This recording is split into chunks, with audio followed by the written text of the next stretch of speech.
Welcome back to Be Rich, and my nephew Sashwat Swaminathan is there at his university, and it's his last week there.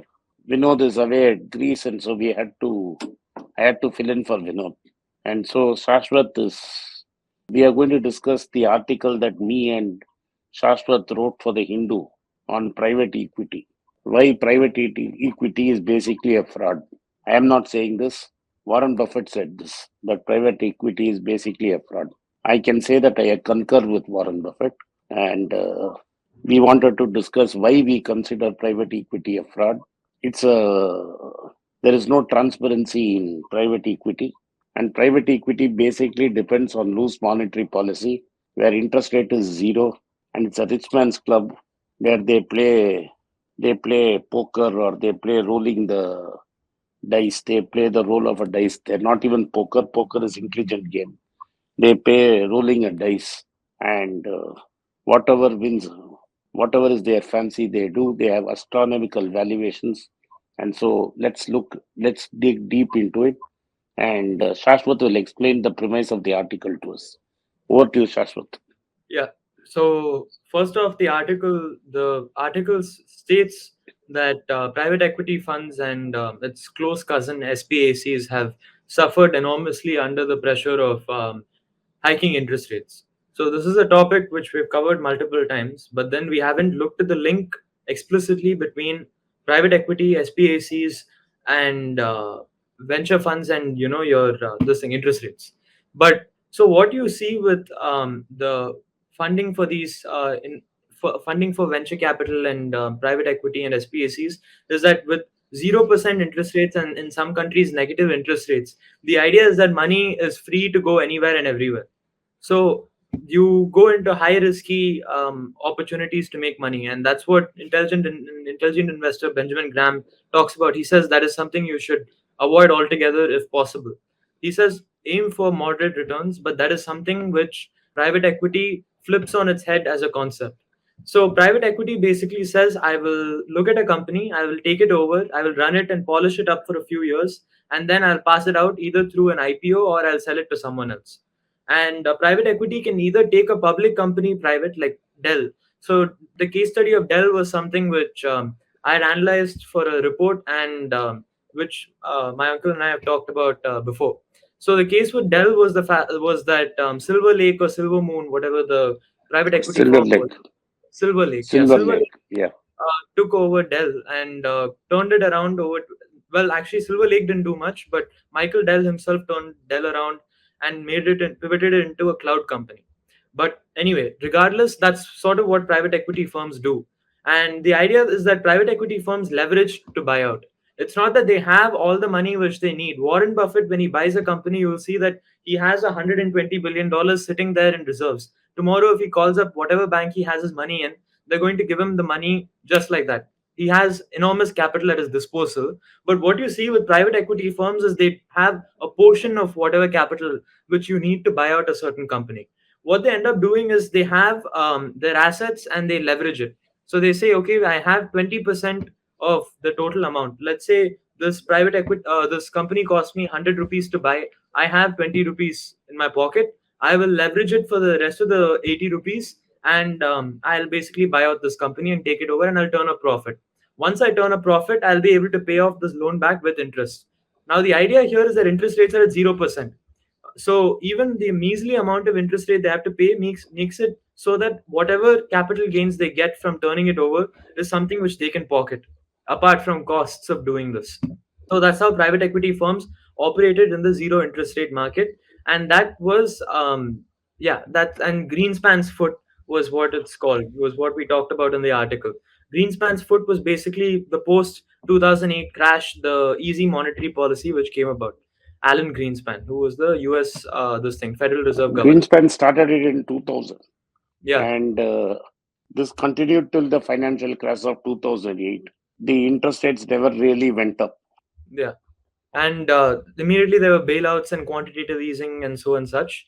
Anyway, so coming to SPACs, the close cousin, they felt there was a huge fall from grace for SPACs, and SPACs. So Chamat Palihapitiya, who was considered CNBC brought him on and said, "This is the junior Warren Buffett, the next Warren Buffett. He's the great guy who all of us have to look forward to."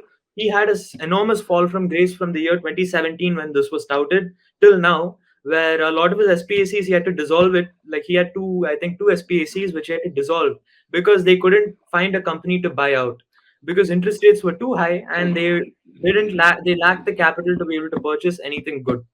So he dissolved the SPACs, and SPACs work. It's a special purpose acquisition company which works to basically purchase a company in full. So it purchases a company in full and it makes a public listing, gives an alternate way of public listing. So all these private equities, SPACs, and your venture capital is suffering. And we also looked at data. In India, we looked at Zomato, we looked at Nika, we looked at Oyo, and Zomato faced, after its initial price offering, you saw a huge decline, enormous decline in market capitalization. And Nika, same with Nika, and Oyo has said that, I will take a two-thirds haircut for how much I'm willing to list, and they're basically desperate to list while interest rates don't go up any further. So the idea here is that your PEs, your VCs, and your SPACs are suffering. That's pretty much the premise of the article. Yes, basically what was happening is private equity operates with partners. So what happens is that suppose I have $100 million asset and my credit is good. I can go give my $10 million asset to the bank, and the bank will give me $5-6 million at zero or very little interest rate. I give it, so 10 of us get together, collect $100 million and give it to the private equity player who will gamble with this money. And since I borrowed it out almost at 0.18, this 100 million with the PE fund is again, they take 1:4 leverage and they buy 400 million. So they have 500 million. The first 100 million itself is a leverage on the personal account of the partner, and the company as such takes 400 million. So they start with zero capital, put their asset in, bring 500 million out of the banking system, take a target company, choose it to acquire it. Once that company is acquired, they take the assets of the company and pledge it, and then try to turn around the company and then list it. This is what private equity play is about. If you want to understand how it all started, you can look at Barbarians at the Gate. That's the book that says how it started originally. The other one is like what venture capitalists, like what our Moshi-san does, and Masayoshi. Masayoshi-san, and what he does with companies like Voyo and others. None of these companies, Voyo, Bola, Swiggy, Byju's, are profitable. All these companies are privately held. In A fact, group of, Byju's borrowed a lot of money to be able to acquire the companies they have in the past few years. yes. And so all these, there is a group of private equity players who sit together and play passing the parcel without any transparent valuation. They give out fancy valuation numbers. And you know that if you don't invest in that fancy valuation, when your portfolio is in trouble, the other guy will not back you up with a fancy valuation. So it's basically, I have a dead asset, I'll give it to you. You will value it at a price and you'll be happy. And then your dead asset, I will value at a price and take it. And this was what was happening as long as inflation, interest rates were very low. Now you have a funding winter. Basically, money is not available. Byju's is valued, claims to be valued at $22 billion, wants to raise $1 billion. It cannot raise $1 billion. And so it's looking at structured product, which is basically debt. Guess who is talking to them is Oaktree. So Oaktree will take the choicest assets, get it Howard Marks. mortgaged. Howard Marks, you are right. His partner, Bruce, they will take the choicest assets, which will be pledged to, and they will in turn lend the money. And if they lend the money, they will take control and strip the company like what they did to the Chinese company. So if this funding winter continues, which I think it will, because I don't think rates will come down to July, in July. The inflation is still hot. Maybe there's a pause in June, but July, August, we have to wait and see. I don't think there'll be a rate cut this year. In fact, I wouldn't be surprised if there's a 0.5% bump up. So things are going to be extremely difficult for private equity and venture funds and startups who are depending on these funds to pay salaries and run their offices.